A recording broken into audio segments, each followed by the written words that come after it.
Fa in kunta fi syakkin mimma anzalna ilaik, apabila engkau ragu Muhammad terhadap apa yang aku turunkan kepadamu, fas'alil ladzina yaqra'unal kitaba min qablik, maka bertanyalah kepada orang-orang yang telah membaca kitab sebelum kamu. Laqad ja'akal haqqu mir rabbik, sungguh telah datang kepadamu kebenaran dari Tuhanmu. Fala takunanna minal mumtarin, maka kamu sekali-kali jangan menjadi orang-orang yang ragu-ragu. Ayat ini turun kepada Kanjeng Nabi Muhammad Sallallahu Alaihi Wasallam, tapi tidak ditujukan untuk beliau. Artinya Rasulullah tidak pernah ada keraguan. Jadi seorang Rasul, seorang Nabi niku mustahil duwe keraguan terhadap wahyu.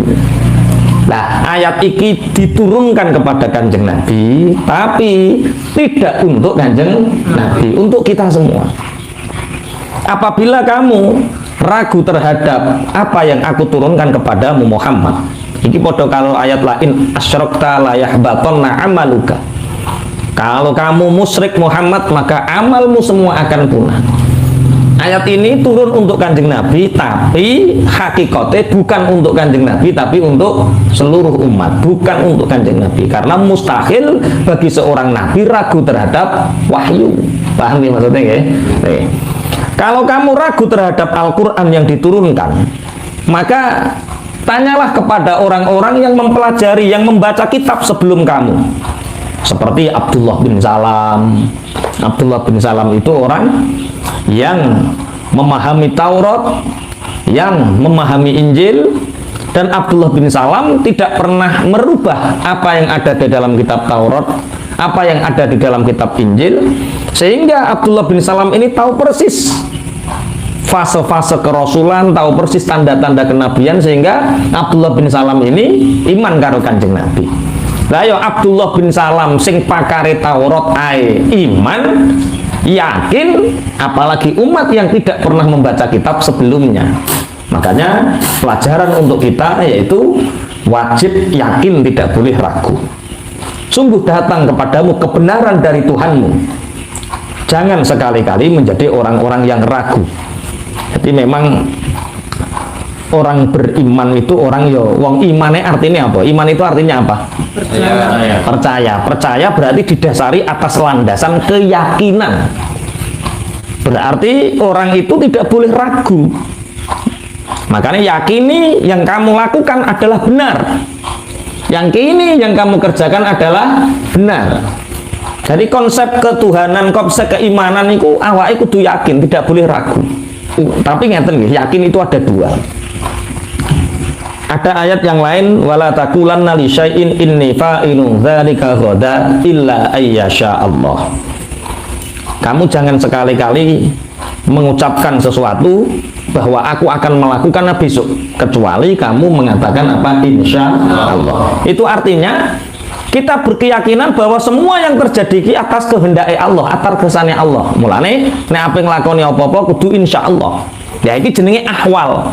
Yakin dengan ahwal iku kudu ngucapno insya Allah. Nah, kalau dalam praktek ubudiyah, konsep ketuhanan, praktek sholat, contoh ngeten. Jenengan sholat ngoten niku yakin diterima apa? Yakin.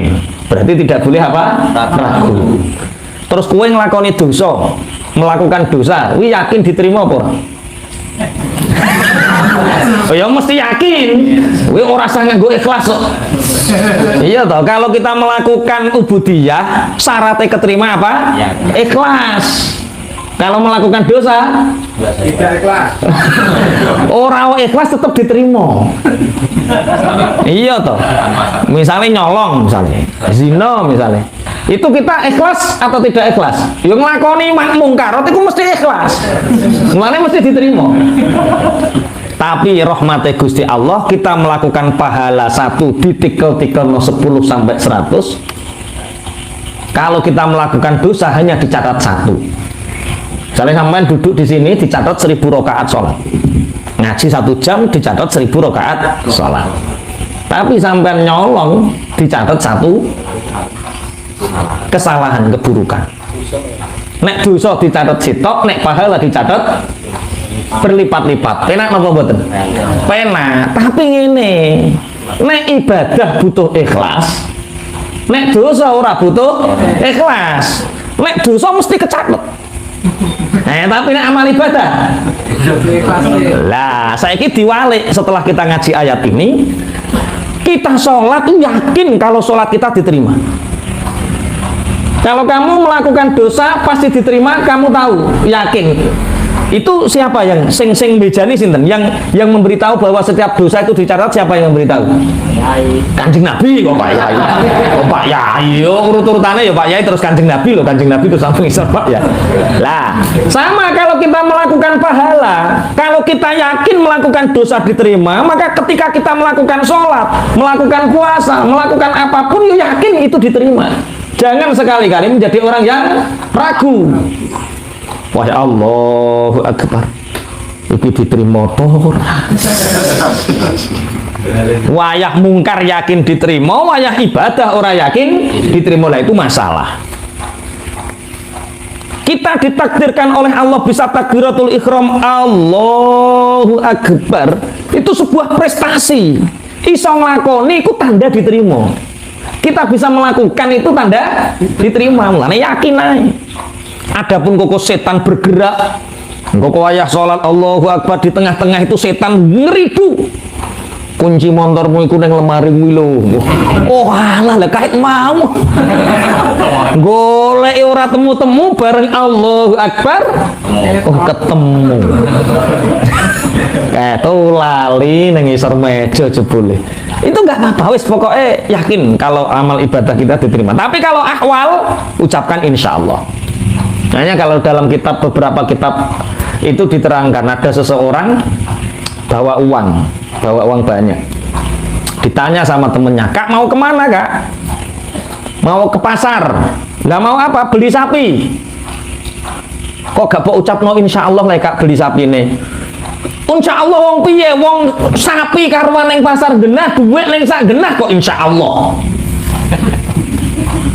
Lah yuk sapi di pasar sudah ada, uang di saku sudah ada, kok laopo ngucap no insya Allah. Berangkat ke pasar, deal terjadi, transaksi terjadi, bareng ngerogosa, ada duitnya ora ono, bolong ternyata duitnya. Wayah ngecop no ning dalan niku ceplok, akhirnya lenger mulai. Ditanya samanya tadi yang kamu tidak ucapkan insya Allah tadi, Kak kok murung? Iya. Lah sapinya mana? Enggak jadi. Lu katanya sudah pasti tadi. Lah wong sakku bolong kok. Insya Allah aku rasido tuku sapi. Siri batore. Nek ora sida tuku wis karuan rasa insya Allah. Iya to wong duit wis ilang. Sapi ora ketuku kok insya Allah. Insya Allah ki mau. Paham ya maksudnya ya? Jadi kalau ahwal, jadi ucapan insya Allah itu ada tiga fase, ada tiga tempat. Insya Allah itu diucapkan bagi orang yang betul-betul memahami artinya bahwa segala sesuatu itu dikehendaki Allah terjadi, ya biasa mengucapkan insya Allah. Insya Allah. Lah ada yang kedua, orang yang memang sangat terbiasa, orang roh artinya pokoknya apa yang tika ngaji toh insya Allah saking kulinane.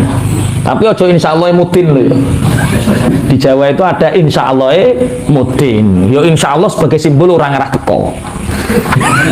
Insya Allah ya apa? Mudin. Insya Allah mudin. Insya Allah sing simbol orang arah teko. Sing nomor telu memang orang yang tidak mau mengucapkan insya Allah itu biasanya diuji. Cuma naik pulau nggih. Kalau ada orang yang mau ditanya, apa Kak? Ngene. Yo gak sah dilingno. Oh gak ngucap no insya Allah. Halah enggak. Biasanya itu akan diuji. Makanya ya biarkan saja lah. Wala taqulanna li syai'in inni fa'ilun dzalika ghada illa ayyasha Allah. Bismillahirrahmanirrahim. Jadi dua ayat ini kelihatannya untuk Rasulullah. Bukan ayat ini diturunkan untuk Rasulullah, tapi peruntukan aplikasi penerapannya bukan untuk Rasulullah, karena mustahil bagi seorang Rasul, mustahil bagi seorang Nabi punya keraguan-raguan. Yang punya keraguan-raguan tentang ketuhanan, tentang keimanan ya umatnya. Makanya kita sebagai umat Rasulullah tidak boleh punya keraguan, harus yakin bahwa apa yang diturunkan Allah kepada kita itu benar. Bismillahirrahmanirrahim. Dulu itu ada masa tabi'in ya, setelah periode sahabat. Itu ada masa tabi'in, itu ada yang bernama Urwah bin Zubair. Urwah bin Zubair ini seorang faqih. Dia ingin menemui khalifah namanya Walid bin Abdul Malik. Nah, dia itu yakin bahwa apa yang terjadi terhadap dirinya, dari semua kesedihan, dari semua musibah, itu pasti atas dasar kehendak Allah. Akhirnya dalam perjalanan itu dia ngajak anaknya yang masih remaja untuk menemui corok ini, melewati beberapa kota. Ternyata di perjalanan anaknya itu kesepak kendaraan, corok ini kesepak sapi ini, kesepak jaran, sehingga anaknya itu seketika meninggal di depannya. Apakah Urwah bin Zubair kembali pulang? Tidak, karena aku punya tujuan jelas, ingin menemui Khalifah Walid bin Abdul Malik. Sedih, lumrah manusia ditinggal anaknya, meninggal sedih. Di perjalanan ternyata setelah anaknya meninggal itu dia terkena penyakit koreng tapi membahayakan, sehingga kakinya semakin busuk dan dibawa ke tabib, salah satunya harus diamputasi. Ini Urwah bin Zubair. Sehingga dia diamputasi kakinya, zaman biyen, coba bayangkan, nggak ada obat bius, nggak ada, jadi lagaran. Nah, disarankan sama tabib, wahai Urwah bin Zubair, ada satu minuman, yang minuman itu ketika engkau minum kamu tidak sadar, dan kakimu diamputasi kamu tidak terasa. Akhirnya apa itu? Khomer. Jadi dikongkon mabuk, nah wis mabuk lagi diamputasi. Iku cara sampean nurut dokter apa nurut yakin? Urwah bin Zaid mengatakan, 40 tahun kakiku aku jalankan kepada kebaikan, tanganku, anggota tubuhku aku jalankan untuk kebaikan. Tidak boleh satu tetes pun arak, walaupun sakit aku akan menahannya. Nah, dengan apa kami mengamputasimu, sedangkan amputasi memotong kakiku sangat sakit sekali? Rasulullah pernah ngendikan, arihni bis shalah, istirahatkanlah aku dengan sholat. Saat aku sholat, saat aku sujud, maka potonglah kakiku. Maka Urwah bin Zubair ini sholat dalam keadaan duduk, sehingga dia leluasa, tabib ini leluasa untuk mengamputasi kakinya. Ora kroso cah, iku periode tabiin, sholat diketok sikile lagaran. Sampeyan saiki piye? Ono urip-uripan ini bingung nek ngomres ya. Akhirnya sampai sembuh, sampai betul-betul dia menemui siapa? Walid bin Abdul Malik. Itulah ketika orang yakin dengan tujuannya tercapai. Apapun rintangan yang menghadapi tercapai. Karena apa? Punya tujuan jelas. Nah, orang yang nggak punya tujuan jelas itu namanya orang ragu-ragu. Nah, orang ragu-ragu itu harus angel, totonannya angel. Ayo kak, kerja kak, kerja. Aku ketoke loro-loro ngono ra kuat deh. Nah, jadi jak buruh ya awake lomoh loro. Ayo kak, tak ajari bisnis. Walah aku abot mikir abot ora kuat deh. Lah yo kerja abot ora kuat, mikir abot ora kuat. Iki ono proyek apa? Kerja di kantor. Walah rak yo sumbek kerja ning kantor gak iso metu. Iku terus wong piye? Ya wis ngono kuwi, wong jenis wong ragu-ragu ya wis ngono kuwi, Pak. Dia enggak punya tujuan yang jelas. Sesungguhnya orang-orang yang beriman itu telah didahului oleh kalimat Tuhan sebelumnya, yaitu di zaman azali. Jadi entene kulon jenengan iman ngeten niki, kita beriman seperti hari ini itu semua telah dipastikan oleh Allah. Di zaman azali dahulu kita sudah dicatat oleh Allah menjadi orang yang beriman, dan itu kita harus syukur ya Allahumma amin. Orang-orang yang tidak beriman itu tercatat di sana di zaman azali mereka kafir selamanya. Seperti orang yang ditakdirkan di dataran Eropa sehingga lahir pun sudah kafir. atau di daratan mana sehingga lahir pun sudah kafir, itu di zaman azali itu sudah tercatat. Loh, berarti rakyat ngono dakwah nggak ada gunanya. Makanya ada ayat walau sya'allahu la amana man fil ardi jami'ah. Seandainya Allah berkehendak, maka semua orang yang di bumi ini akan beriman. Tapi itu tidak dikehendaki Allah.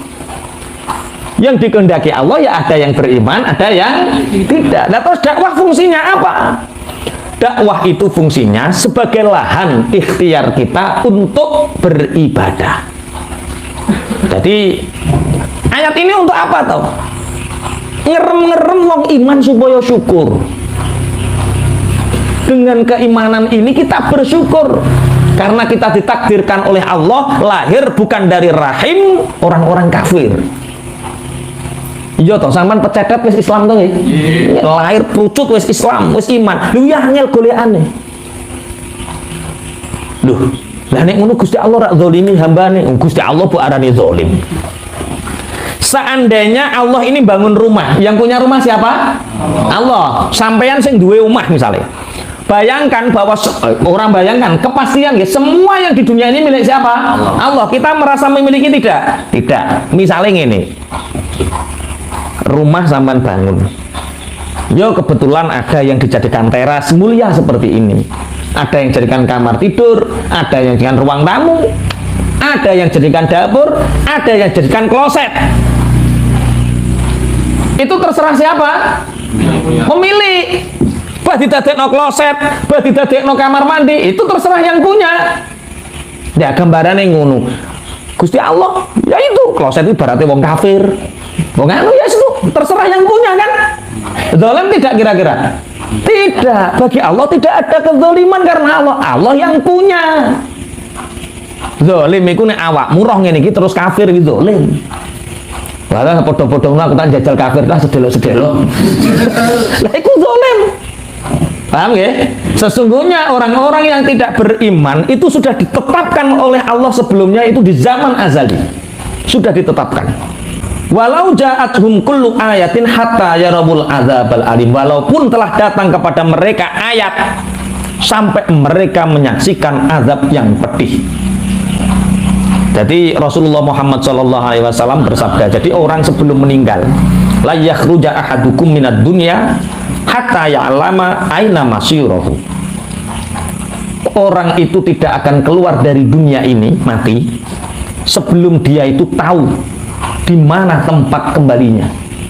Jadi sebelum kita nazak, sebelum kita sakratul maut, itu kita sudah diperlihatkan oleh Allah tempat kembalinya.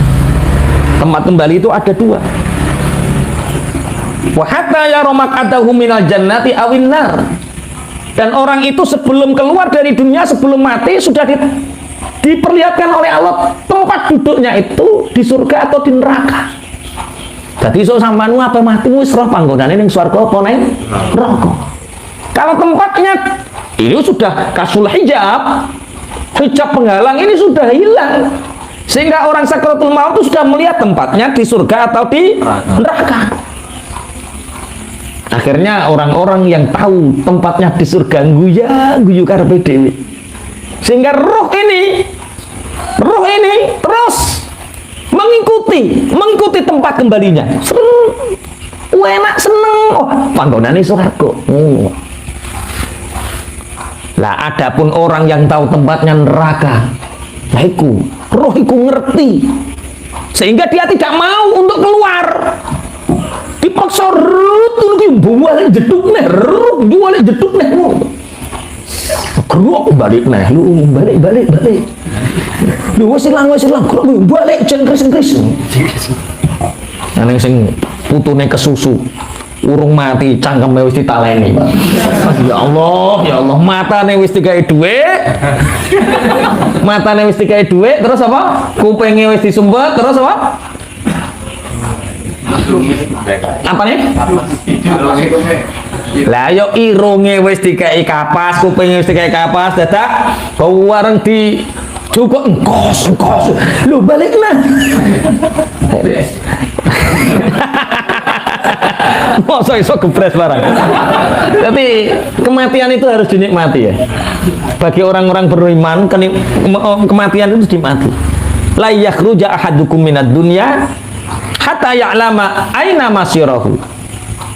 Wa hatta yara maqadahu minal jannati awin nar. Tidak keluar dari kalian dari dunia sebelum kalian tahu tempatnya di mana dan sampai melihat tempat duduknya itu di surga atau di neraka. Bagi orang-orang yang di surga enak wis dituduh sudah swarga. Lah mungkin kita ini yang Allahumma amin. Nah, itu yang disebut husnul khotimah. Makanya biasanya kalau di dalam kitab-kitab itu diterangkan tandanya orang husnul khotimah yang paling mudah itu keningnya ini berkeringat. Karena roh keningnya ini berkeringat. Keringatan pokoknya keringatan itu tanda husnul khotimah. Wah. Terus ya biasa lah. Wis rasa diterangno jeru-jeru pokoke esuk keninge berkeringat ya muga-muga husnul khotimah. Bismillahirrahmanirrahim. Hatta yarabul adzabal alim. Lah, orang-orang yang sudah dipastikan oleh Allah di zaman azali itu dia tidak beriman, maka sampai akan datangnya azab sudah di depan mata pun mereka tidak mau beriman. Atau seperti Fir'aun, dia beriman tapi sudah terlambat. Walaisatit taubatu lil ladina ya'maluna sayyi'at hatta idza hadara ahadahumul mautu qala inni tubtul an. Taubat itu tidak terima bagi orang-orang kafir, kemudian datang kepadanya kematian. Kematian sudah ada di depan mata, kemudian dia mengatakan ini tubtul ana. Kalau seperti ini aku akan beriman. Sudah ditolak. Walaladina yamutuna wa hum kufar. Dan tidak terima juga kematiannya orang-orang kafir. Ulaika a'tadna lahum 'adzaban alima. Bagi mereka aku sediakan bagi mereka siksa yang pedih. Makanya beruntung sekali kita tanpa ikhtiar kita lahir sudah dalam keadaan beriman. Allahumma minta selalu sama Allah ihdinas siratal mustaqim. Semoga kita senantiasa nanti meninggal dalam keadaan husnul khotimah. Allahumma amin.